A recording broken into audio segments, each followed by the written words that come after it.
Welcome to the Polaris Connection, your podcast that connects parents of autistic children with purpose.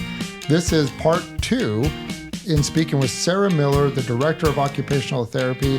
I am your host, Brad Broyles, and I'm here with my felt safety co-host, Nathan Palmer. I'm not there yet, but I'm getting there, and I'm sure by the end of today's episode, I will be there. Yes, we're all about felt safety, preventative strategies, and also what's called a sensory diet. Yes.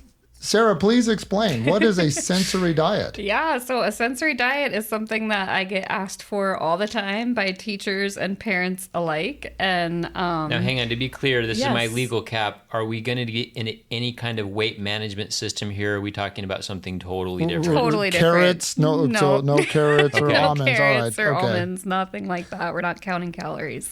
No, a sensory diet is basically preventative strategies for your child, giving them access to different sensory input and kind of figuring out when a child might need some downtime, when they might need, lights off, no talking, no stimuli, basically, and kind of working with how you can incorporate some movement throughout the whole day, and getting access to different input.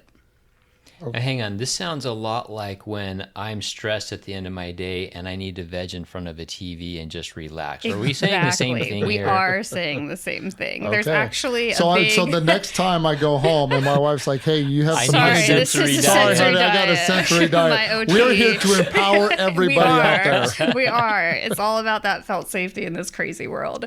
There is actually a big movement on screen time and how regulating that is for autistic children. So there's a big kind of debate about if less screen time really is beneficial or giving screen time is regulating for these kiddos. So there's actually kind of some newer research about that, specifically vegging and watching TV or video games. But as far as like what a sensory diet looks like in your home or in the school setting, oftentimes it's access to movement, it's access to that proprioceptive, heavy work type of activities. So I explain it to teachers and parents, like using big muscles, wall push-ups, Now, these are all preventative care. So yes. So you're not going to do that. You're not going to mid meltdown be like, hey, calm down and do some wall push-ups, because I wouldn't love that. So as a parent,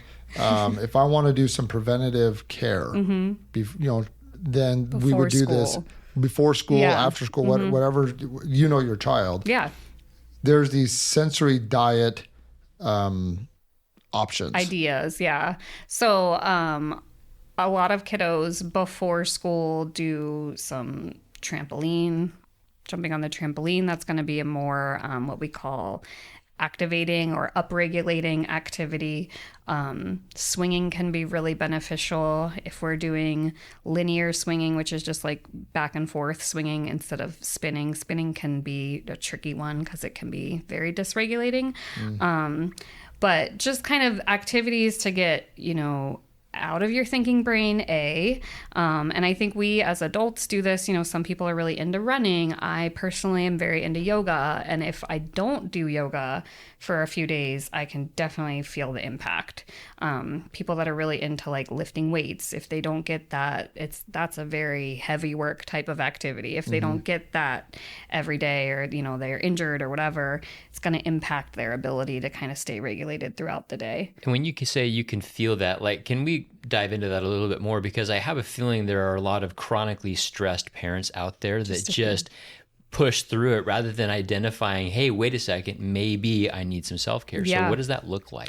Yeah, so I think that's something that I've been having conversations with people about, because from my experience, from my knowledge as an OT, the best thing to kind of work through a nervous system problem, disorder, dysregulation is to slow down. And we as a society, we just don't. We're just go, go, go, go, go. So it can be very challenging to kind of figure out ways to slow down while also getting everything done. And yeah, parents chronically stressed for sure, and figuring out what works for you and doing your best to prioritize that, because you can't co-regulate a child if you're not regulated yourself. Right. I mean, on this idea of preventative techniques, I have to often wonder, are we our own triggers for our kids?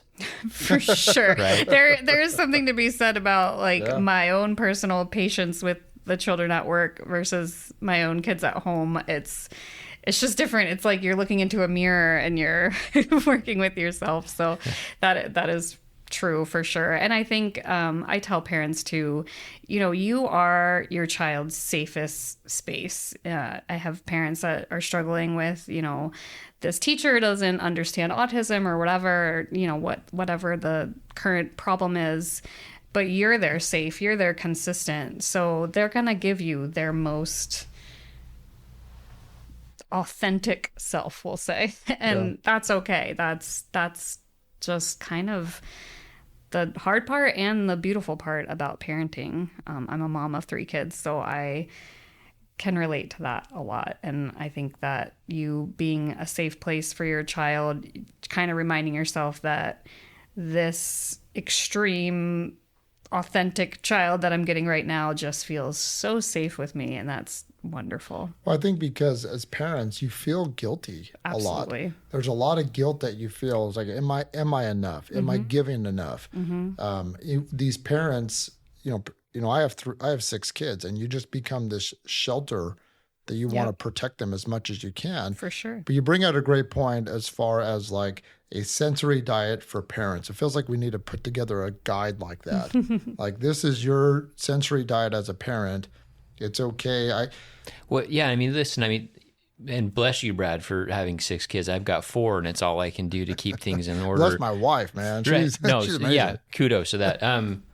No, I'm thinking through this, and I think as parents of kids on the spectrum, and parents in general, but more with a special needs child, you take on this, burden's the wrong word, but this responsibility, right? That, okay, now I need to be the parent plus this other thing, right? And it's a lot. And if we're not also talking about how do I take care of the parent?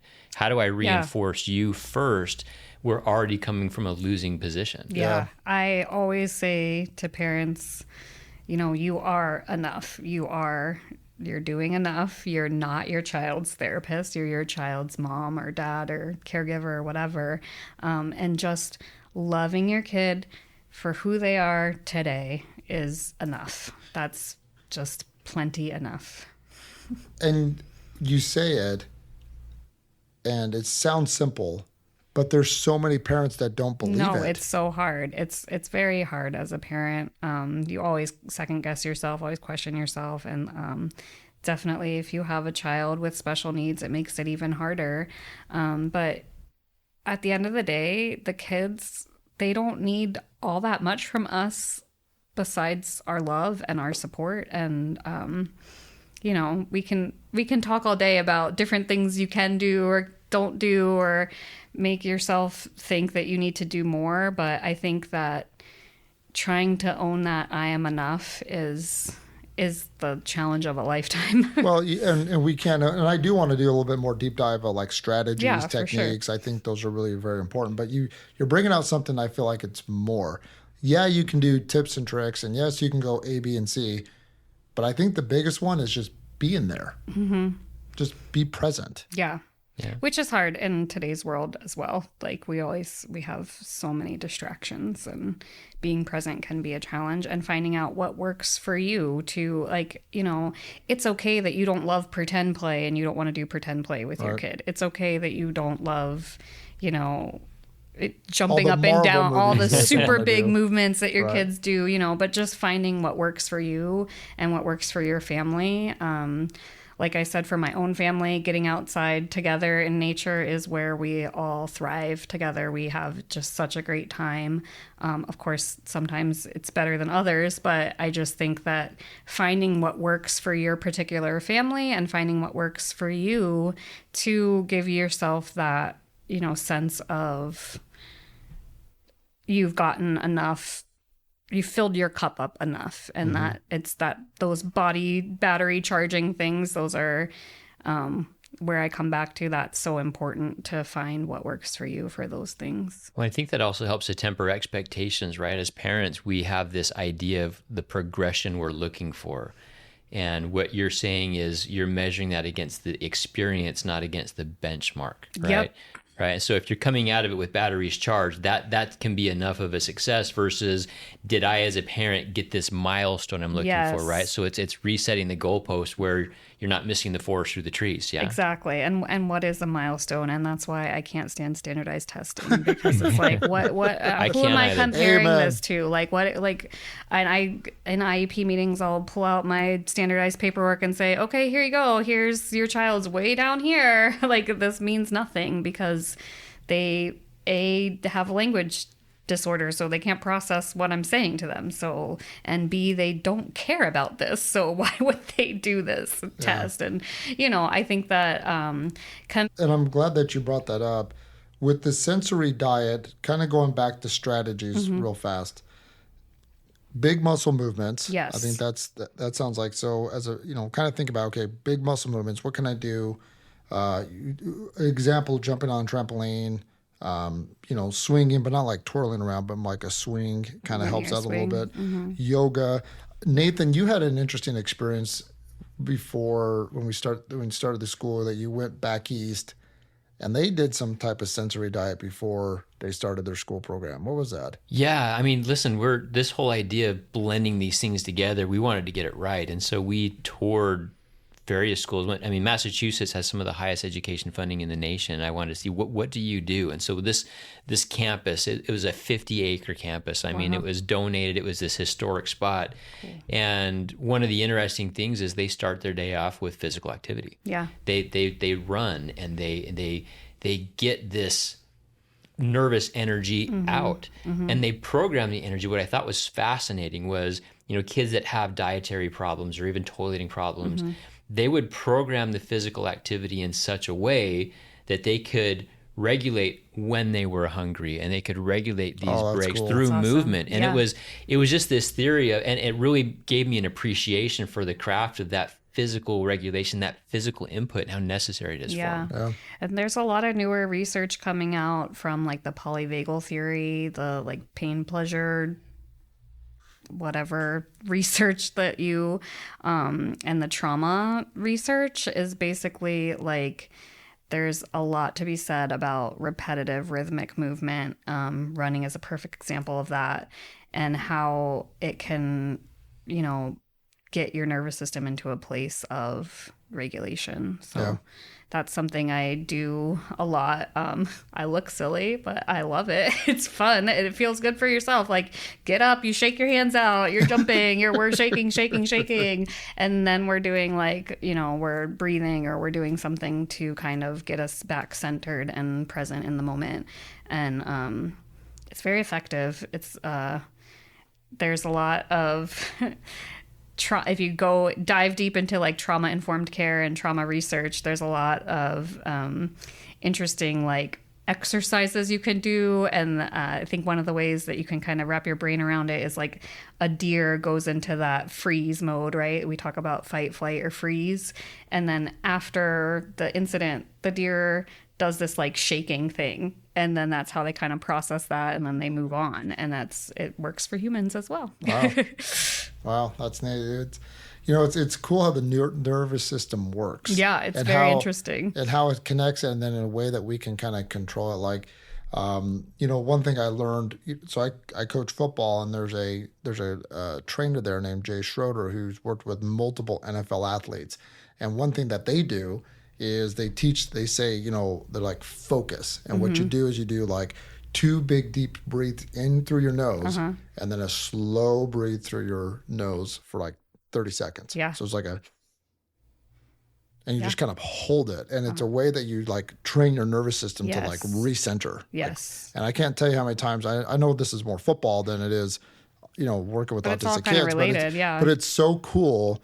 We've been in many games where it's like the kids are struggling, fourth quarter, they're having a hard time, and I look at the kid, I'm like, hey, like recenter. And they do that, and it's a way that they like calm their nervous system, and you can just see them just like relax. Yeah, it's huge. Yeah, it's there's a lot of breath work that I do. That's what's great about yoga, is all the different breath work techniques, and then figuring out ways to get out of your thinking brain and just into your body is like huge.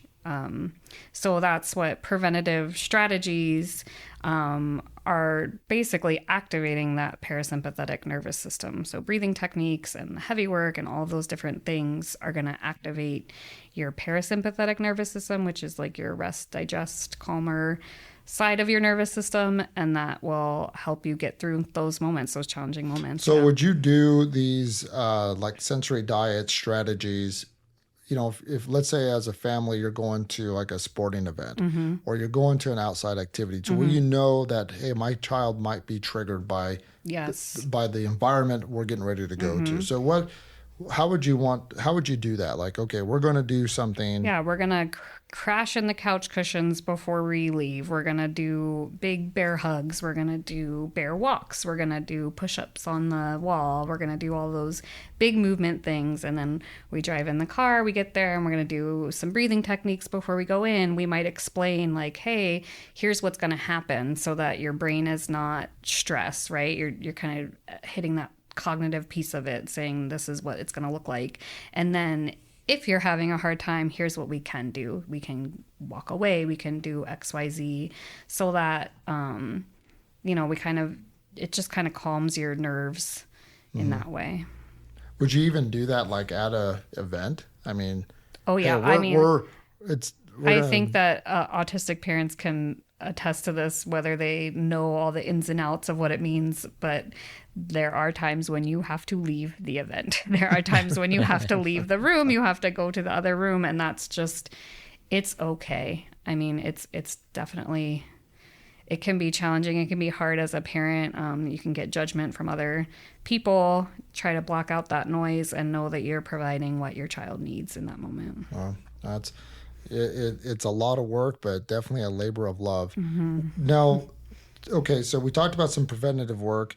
Let's go to felt safety. Last time we spoke a while ago, you gave us some really cool strategy. At least you and I, we chatted about this off script about felt safety. So a child is triggered. We're having an episode. What are some really awesome felt safety strategies that you would recommend? I think one of the biggest things is thinking about sensory input that you can give, like smells. Ice is good. Vibration is good. Like those. Wait, hold on. Ice. Explain ice, that. Like I've never heard of that. Giving a kid I learn something new from you all the time. Giving a kid water, cold water. So just spraying him down with the hose and saying, spray him cool down. off. Like get it together. No. Well, you can't use words, right? That's what I learned last episode. I mean, I think that is. It's so, it seems so simple, but it's something we forget. We try to talk them through it. We try to, but those bigger, like taste, smell, touch, those things are what's gonna reactivate that felt safety. Okay. If that makes sense. I don't know why I'm really fascinated about this ice strategy. So you're like, you would almost have them, crunch on some ice? Is that? I saw a thing from a teacher that was like they have juice cubes in their classroom. So it's just like frozen juice. And I could see that being like so beneficial. Like, oh, that's cool. Just eat a piece of ice. That sounds so simple. But it does. I mean, I use smell. Smell often works for getting a kid to. It just triggers a different part of your brain. But how would you smell? You're almost body hacking. Yes. Right. Yeah. To override the nervous response. You're using physical stimulus and sensory input to hack a different response. Yes. Exactly. That's really cool. Exactly. I love that, body hacking. Yeah. That's a cool phrase. We need a new T-shirt. Our OT team, the body hackers. The body hackers. I love that. That is awesome. So ABA are the brain hackers. And then these are our brain programmers and our body hackers. There we go. We're gonna target it from all angles. So going back to smell, like how would you do it? I mean, are you like spraying Lysol in the air? I mean, like how... just essential oils are helpful for this. It just kind of depends on the kid, but I even just a visual of like one of my teachers has like a cookie that they have cut out, and it's actually a scratch and sniff sticker. So you're supposed to like smell the cookie, and then it's too hot to eat, so blow it out. So it's just kind of triggering. It's a body hack. Sure, we'll call it that. I think that's great. I love that. What are some other body hack options? Can we trademark this body hack? I think we I'm are. digging this. Bodyhack.com, I guess. I mean, that's pretty neat. But what are some other, like, because last time we spoke, you mentioned something about like the way that you would, so if a child's having an episode, you even talked about the way that you touch their arm. Oh yeah, that was really neat. Can you explain that again? Deep pressure squeezes, like, so I kind of go from like the shoulders, squeeze down to like your hands. It's just kind of like a grounding. We have equipment, I guess you would call it, that works on this. It's compression equipment. So it's like they have compression vests that are basically like a big. I explain it to teachers as like a big giant hug, right? And it's a physical vest that you wear. They make these things called body socks that are like lycra material, that stretchy kind of leotard type of material. The kids love that kind of stuff because it just, I said it to a teacher yesterday. I was saying that it kind of simulates the womb, right? Like if we kind of think of how we're calming an infant, I'm not trying to infantile anyone, but it's just those strategies that work for the basic, an infant has pretty much just a nervous system. So we're swaddling, we're shushing, we're turning off the lights, we're really reducing the harsh sensory input and increasing the calming input. Yeah. Yeah. Well, it's like you're recentering. Yes. And it's not that. Yeah, it's strategies of kind of recentering your nervous system a little bit. Yeah, exactly. What strategies do you find more useful than others? Though the deep pressure is pretty universal. And do you always start with kids. Like the shoulders down? Yeah, so I kind of do. I know it. Nobody can really see us, but you're starting at the shoulders, just squeezes. Deep squeezes, and you're going all the way down to the kids will ask for squeezes. It's super cute. And you have to have a person. I can't just come into a random class with a random kid and be like, "Let me squeeze you." Like that's not going to work. So you have to have that connection with that kiddo. It's like a bad Disney movie. You can't just walk up and kiss people while they're sleeping. Okay. Right? There's some social things. Yes. We want them to learn those norms. Right. And I think that is that deep pressure, that proprioceptive input. Like I said, if you kind of picture it like swaddling, picture it like being in the womb, that's so centering and regulating for pretty much everyone. I mean, I'm a big hugger personally, but I think most people, once they get over their fear of hugging, they realize how great hugging is. Yeah. Well, and again, you mentioned earlier about this positive connection, or this you're trying to get them to feel safe again, that they feel safe. Is it more safe within their body, within their nervous system, or in the environment that they're in? Yeah, it just kind of depends on the kid, and it depends on, that's part of my role as an OT is to kind of evaluate the environment and see what. I tell teachers, turn down the lights. At Polaris, we're intentional about the things that we put on the walls so that there's not too much visual stimulation. And then some kids are more sensitive than others. Some kids are, their own body is triggering things, and sometimes it's just environmental. So it's just, that's so unique to each kiddo. But well, and in talking to other therapists, it seems like it's a kind of a trial and error. Yes. Like if it doesn't work, that's okay. Right. You still just kind of need keep to trying different techniques. Sensory techniques are so interesting because it definitely takes a lot of trial.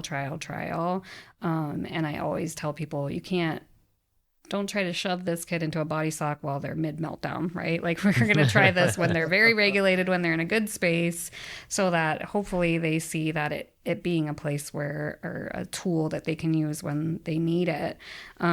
Excuse me. But I think that the nervous system is so interesting in that way too, because you use these strategies, they work for a while, and then you grow, you develop, you change, and they don't work anymore. I was going to So ask that. So you can grow trying. out of these different strategies. So you're like reinventing.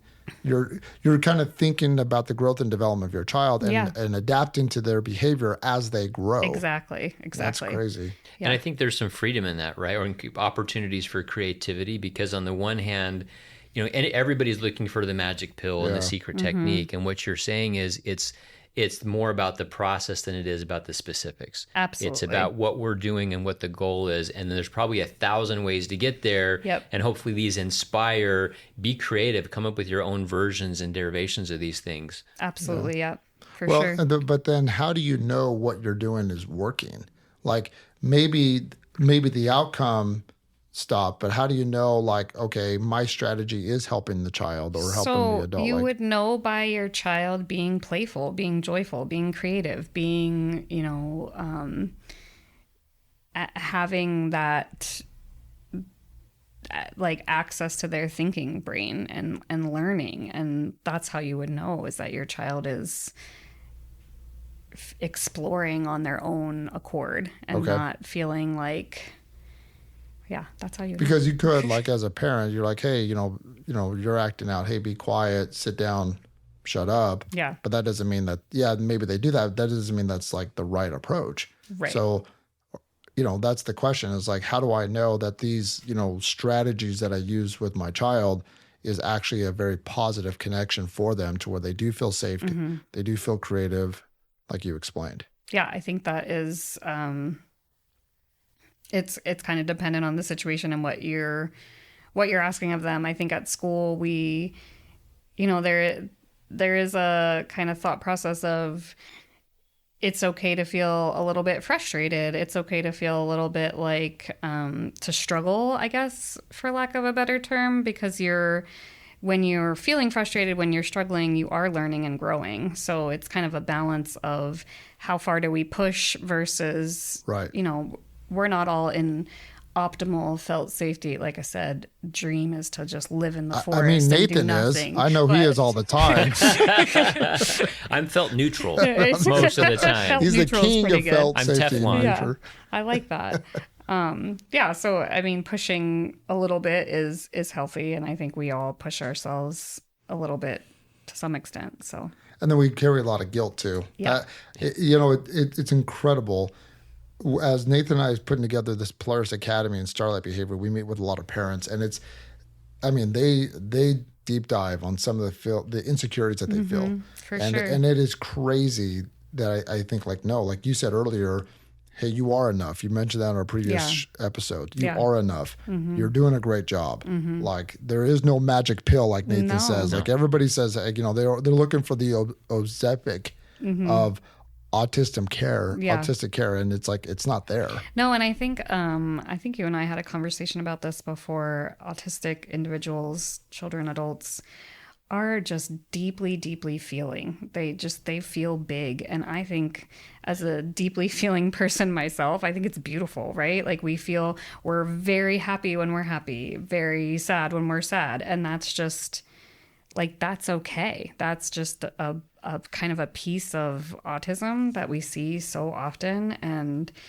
it's okay that we have these big emotional, things that happen, because that's the beauty of that unique individual. They're the kind of, I love being around kiddos that feel that way, because it just puts life into perspective a little bit. Like, wow, it's very profound. It's almost like unfiltered versions of us. Yeah, right? It is. And so they just get to be and express without the filter that we just naturally put on ourselves. Yeah. And so, it's a great description. They feel big. They do, and and they all feel big differently, right? Yeah. And so, it's been rewarding, in the autism world. As a parent, it's somewhat lonely. I've talked about this for sure.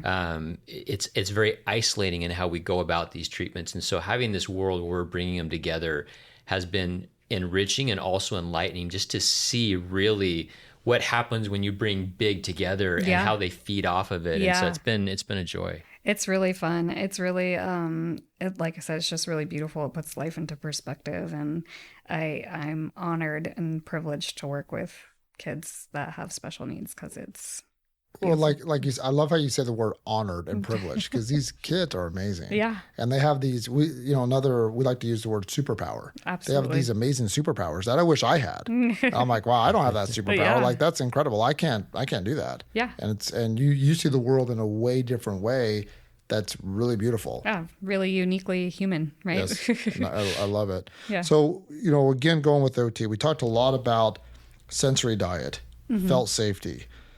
But there's more to OT than this. For sure. So I am heavy on the sensory, obviously, the safety, the connection, all of those things. OTs also really focus a lot on fine motor skills as well. So I kind of, in my journey as an OT and in my journey in public school here in Arizona, have seen the need kind of shift. We do a lot of handwriting in the public school. That's a lot of my goals are handwriting based. And I think teachers have been seeing a lot of behaviors and we have a lot of just difficult situations happening, and I have found the value in bringing an OT perspective, bringing this mindset shift of, this is a kid having a hard time. They're not a bad kid being bad. They're a good kid having a hard time, and kids do well when they can. And there's a little acronym that you can do if a kid is stressing you out. It's Q-tip, quit taking it personal, right? This is just, your brain is offline. Like they're not trying to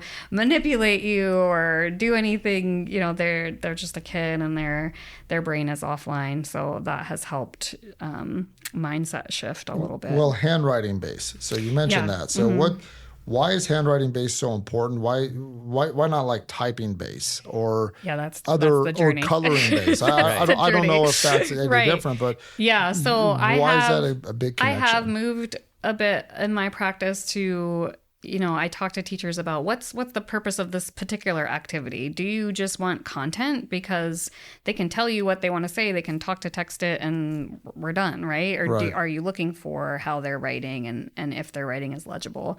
So yeah, it is a shift, and I think the world is changing so rapidly. Like I get into an IEP meeting and the parent is not holding their pen correctly and their signature is just a scribble, and they're like, oh, I haven't written in 3 years. So that's just. But what does that do with the child, though? If we say, hey, you're going to write this, what is the difference between writing this out? What motor skills are they connecting on that they can't get in any other activity? Right. I mean, that's definitely like a motor planning, motor sequencing thing. And there's a lot of talk in the OTPT, that's physical therapy world, of motor, like kind of access to motor activities and the motor skills of kids, and kids not moving. Kids' development hasn't really changed, but how we structure society has changed, and kids aren't moving as much as we kind of used to. So adding the movement into the day is important. I kind of went off topic there. No, you're good. And it's interesting you brought it up because I was going to ask, it seems like OT seems like it's kind of a chameleon of therapies, right? Yeah. Because it blends a little bit the ABA side as far as approaches for regulation. You're blending a little bit in the PT side or physical therapy with movement and skills. Where's that line? Like where does physical therapy stop and OT begin? Yeah, it's definitely, I see it as a connector therapy, right? Like I just see what you're saying in that regard. I think PT, they definitely have a little bit more of the structured movement, like they know a little bit more about how the body physically works, the joints, how muscles insert into tendons and things like that. So if I have a kiddo that is struggling motorically, I may consult with a PT to get more insight on how to position and things like that. I say to, like, it's again that idea of the OT is the heart of it. Like PTs teach you how to walk, OTs teach you how to dance. So it's like the art of living. The heart of dancing. I mean, yes, I love it. Yeah. I love it. So then with parents at home, just I guess I wanted to, if I'm with my child at home with, that's autistic, and I want to help them with their motor skills, their fine motor skills away from school. What are some ideas what are some suggestions you would give a parent? Yeah. Play-Doh, little Legos, any type of like manipulatives that will help those inner hand muscles, that will help with handwriting and strengthening. And then I tell parents to like getting the kids in different positions. So often we wake up, we get in the car, we're sitting in the car, we get to school, we're sitting in our chair, we get to circle time, we're sitting at circle, we get back to sitting in our chair. So just allowing that variety of movement. It's different at Polaris. We don't have as many restrictions, but in public school, they're not even allowed to like swing on their bellies just allowing them to hang upside down and do all the flips that they're doing. Like it's a lot, but it's definitely like kids need that. They need movement more than we do as adults, and they're seeking that movement, autistic or not, and just allowing them to move is super powerful. So with, a lot of kids, autistic or not, they move around a lot. And we always, as parents, may say, hey, you're super hyper. You've eaten too many sugar. Like, stop eating all my candy. Yeah. That's not really the case. No, kids need movement more for their growing bodies and brains. Maybe not more sugar, but they need movement. Maybe They need movement, right. Yeah. So, because it's hard as parents to navigate that, because you come home, you're tired, had a long day, and your kids are just like running around. Right. It can be exhausting for sure. So in those moments when your kids are running around, you had an exhausting day, you're ready to, maybe I'm the only one that does this, but like, you're ready to like, hey guys, I'm ready to like, the Hulk is going to jump out.